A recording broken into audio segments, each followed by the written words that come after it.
Prime Minister Lee Hsien Loong and Mrs. Lee, dear friends, thank you, PM, for doing me the high honor of launching both volumes of my biography, Tall Order, in November 2018 and Standing Tall today. Peh Shing Hui, my biographer, has done a marvelous job in capturing the highs and lows of my political life, the tough and sometimes painful decisions I had to make as a 2G leader and Prime Minister, in a fast-paced narrative that is easy and enjoyable to read. Thank you, Shing Hui, and your team in that graph.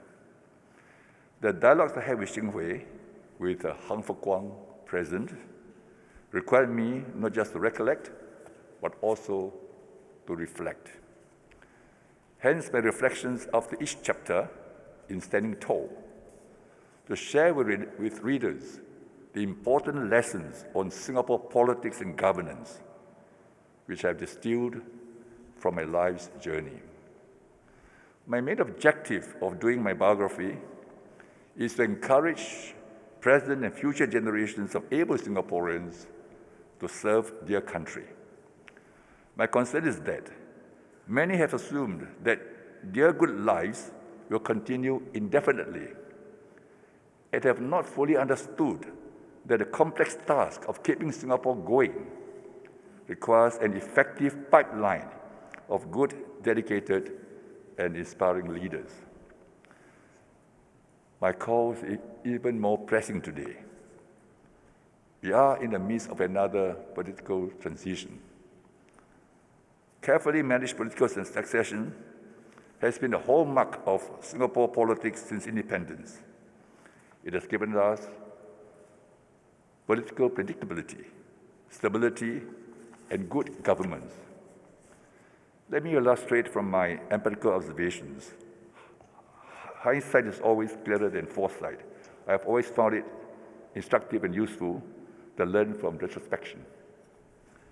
The government sent me to study development economics in Williams College, USA, in 1966. It was a special course for young officials from developing countries. My class of 20 came from 16 countries. After the course, I tracked the fortunes of my classmates through the fate of their countries. 3 of the 16 countries broke apart into smaller states: Pakistan, Yugoslavia, and Ethiopia. 3 were convulsed by revolutions or violence: Philippines, Egypt, and Liberia. Others had patchy performance: Kenya, Tanzania, Uganda, Bolivia, Colombia, and Honduras. Malaysia, India, and Mexico did relatively well. Singapore was the only one which became an advanced high-income country. So I wrote in one of the reflections in Standing Tall, quote, "I have watched the fortunes of many countries. I have long concluded that it is the competence, iron, and the ethical values of political leaders which ultimately determine the fate of countries," unquote. This is the primary lesson which I want to transmit through my biography. The future of a country depends on its leaders. Good leaders institute good governance.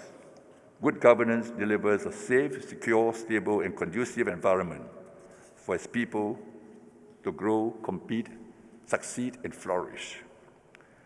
Therefore, leaders impact our lives and our future, for better or for worse.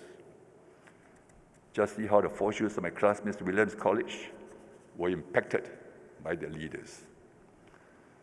Good leaders should possess integrity, iron, intelligence, and be inspiring and impactful.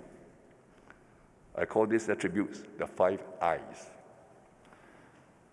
I do not believe that good leaders will automatically emerge in a democracy, nor that the whims of elections can guarantee a slate of the best to govern the country.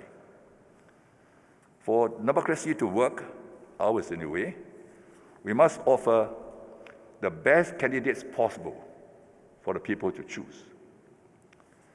Indeed, we scour the country for a diversified slate of the most suitable candidates from each generation to help the country as MPs and ministers. Contrary to what some people believe, the PAP does not seek to perpetuate itself.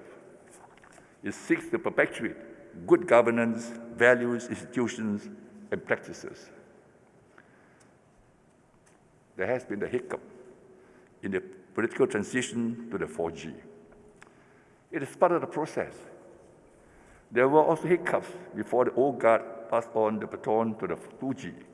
I recounted these hiccups in my first volume, Tall Order. I commend DPM Heng Swee Keat. Where is Swee Keat? Yes. I commend you on your self-sacrifice in stepping aside as leader of the 4G. It takes courage and selflessness to do this when one is only a step away from being Prime Minister. He has put the interests of Singapore first, like a good leader should.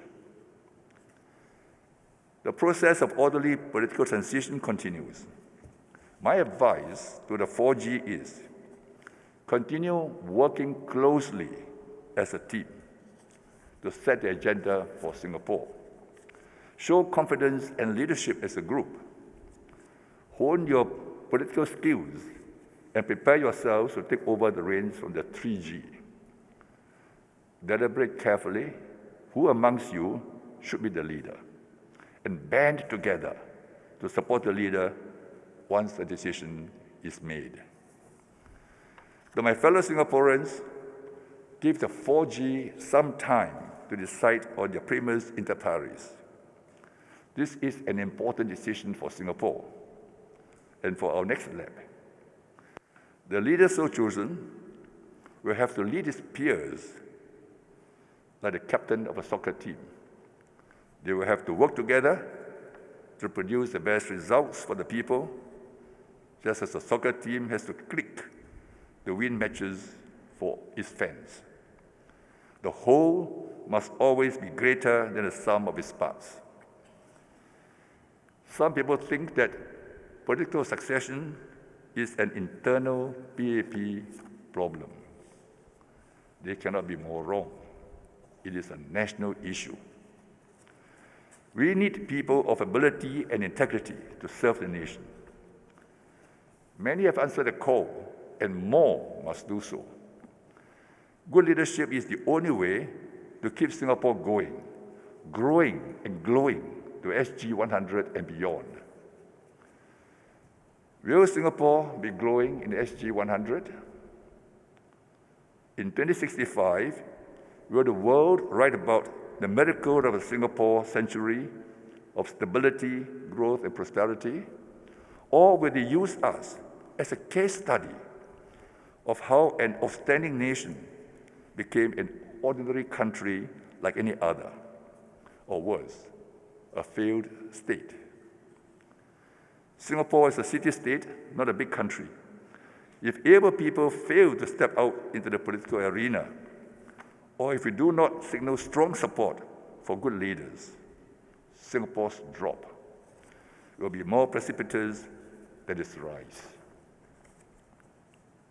I hope readers will enjoy reading Standing Tall, understand the challenges of keeping Singapore going, and appreciate the importance of good national leaders. Thank you all for coming to the book launch. All of you are here because you have played a part in my premiership. I want to thank in particular my colleagues who had served with me, Tony Tan, Jal Kumar, Wong Kan Seng, Dana Balan, Ahmad Mata, and others who are with us here today, as well as those who are not. Let me add that Ong Teng Cheong was an invaluable member of my team.